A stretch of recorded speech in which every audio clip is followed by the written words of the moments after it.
Ouais, salut. Ça fait longtemps qu'il n'y a pas de vidéo. Il n'y a pas eu de vidéo. Euh, D'ailleurs, il me semble que la plupart de mes vidéos ont été mises en privé. Parce qu'il y avait des trucs que je trouvais gênants.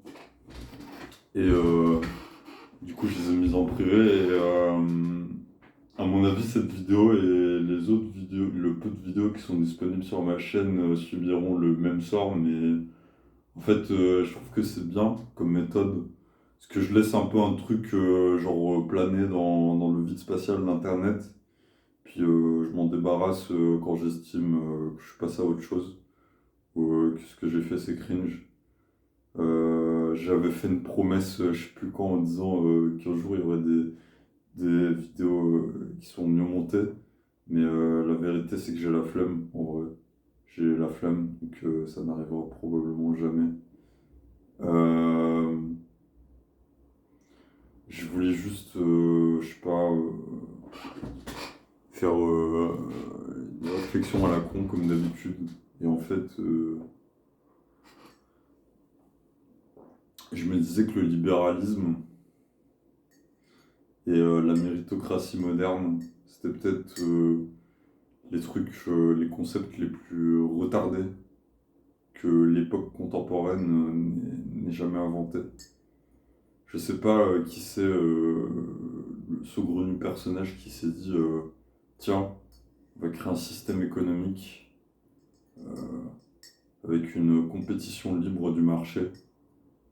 Et en fait, la compétition libre du marché entraîne une évolution des moyens technologiques, civilisationnels et tout.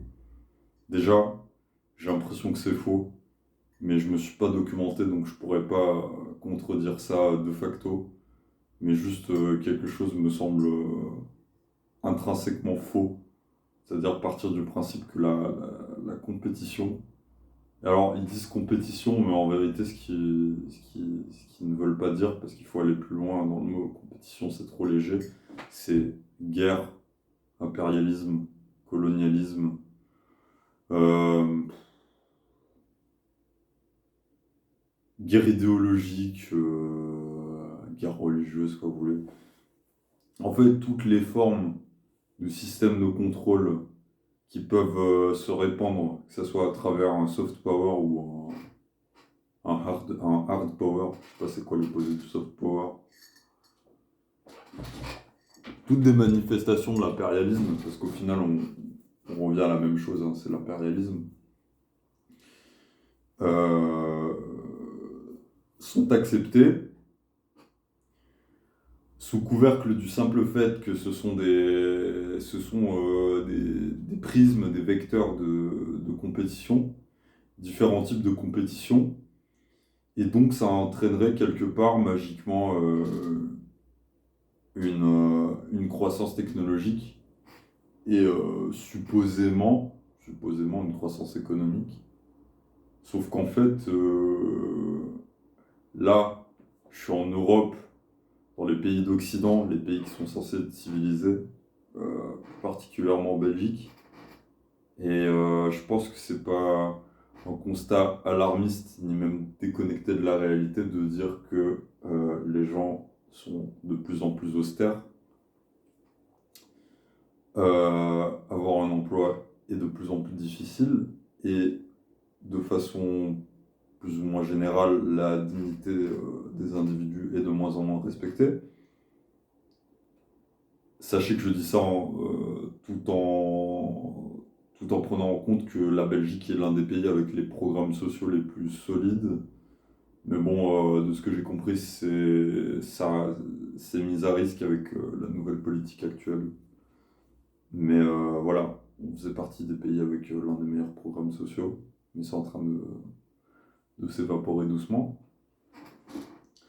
Et donc en fait, je sais pas quel genre de catastrophe universelle, sans équivoque, qui touche à absolument tout le monde, il faudra pour que les gens se rendent compte que il faut quelque chose, il faut un changement. J'ai pas suffisamment de connaissances en politique pour dire quelle sera la nature du changement. quelle est la nécessité du changement. Je suppose, on peut supposer une théorie marxiste de la révolution ou simplement en se fiant à l'électoralisme actuel, se dire que peut-être que ça serait bien qu'il y ait enfin un vrai basculement à gauche et qu'il y ait des gens vraiment à gauche qui appliquent vraiment des politiques de gauche, pas juste faire parti socialiste et se servir dans la caisse, de temps en temps faire son petit rail de coke et c'est bon quoi. Non, non, vraiment une politique qui vise à augmenter les conditions de vie matérielles des gens et tout simplement redistribuer un peu les richesses, solidifier le programme social, ce genre de choses. Et s'il y a des gens qui pensent sincèrement que la compétition à outrance, ou même le concept même de la compétition, est nécessaire à la survie et l'évolution de l'humanité, bah les gars, je sais pas quoi vous dire, hein. Ça veut dire que vous déjà, de base, le constat est un peu particulièrement pathétique, puisque vous n'avez pas confiance en la nature humaine elle-même. C'est-à-dire que on peut supposer qu'idéologiquement parlant ou philosophiquement parlant, vous partez du principe que les individus doivent forcément entrer en friction, doivent forcément se détester quelque part ou se comparer pour faire mieux et faire évoluer la société dans son ensemble. Donc déjà ça, je le rejette parce que moi je suis humaniste. Je crois tout simplement que les gens ont la capacité d'être bons de façon innée et qu'il n'y a pas besoin de leur mettre de la poudre aux yeux en mode tu vis dans le marché libéral, il faut que tu entres en compétition avec les autres capitalistes. En tant que bon capitaliste, tu as la capacité de devenir transfuge de classe et de devenir bourgeois. Non, je crois pas à cette merde-là, frère. J'irais même jusqu'à dire que je suis peut-être un peu trop déterministe dans ma pensée. Non, je crois pas à cette merde-là. Mais on peut être aussi déterministe au bon sens du terme et se dire que les gens sont humanistes par défaut et que c'est tout à fait possible d'être collectiviste dans une société sans pour autant qu'il y ait une stagnation des moyens technologiques.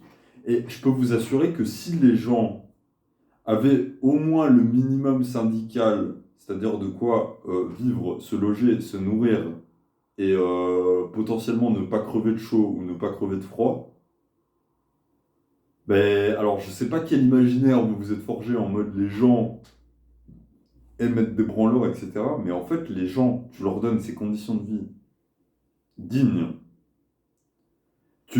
genre, tu leur rassures ces conditions de vie-là, et je vous assure qu'ils vont trouver quelque chose à faire. Ils vont trouver quelque chose à faire, ils vont participer à la vie en société. Les gens ne sont pas tous les parasites que vous imaginez. Je pense que d'ailleurs, les gens ont envie de participer à la vie communautaire. Bon, c'est compliqué avec l'aliénation progressive qu'on vit, que ce soit non seulement à cause du capitalisme, mais aussi à cause de facteurs bien plus insidieux, du style la technologie et le fait qu'en quelque sorte la culture communautaire meurt petit à petit à cause de tout, à cause de tout. À cause de tout, les aménagements, la façon dont les aménagements sont faits, le fait que tout soit accessible sur un téléphone, etc., ce genre de choses. Il y a moins, je dis pas qu'on vit tous dans des bulles, qu'on vit tous dans notre petit monde, c'est faux, ça serait dramatiser la réalité, mais on sent quand même qu'on est dans une ère de solitude, progressive et un peu insidieuse, et que je pense que s'il y avait un esprit communautaire avant, peut-être un petit peu plus consolidé, il n'est pas nécessairement en train de disparaître, mais il est en train de se dégrader, et c'est important de le raviver, cet esprit communautaire. Bon, là maintenant c'est vraiment faites ce que je dis, pas ce que je fais, parce que je suis pas la personne la plus impliquée dans la communauté du monde. J'irais même jusqu'à dire que j'ai un style de vie un petit peu ermitesque, n'est-ce pas? Mais ouais, voilà, je pense que c'est l'essentiel de ce que je voulais dire. Et si jamais j'ai la foi, que je trouve des trucs à dire, je ferai peut-être une autre vidéo comme ça. Et ouais, voilà.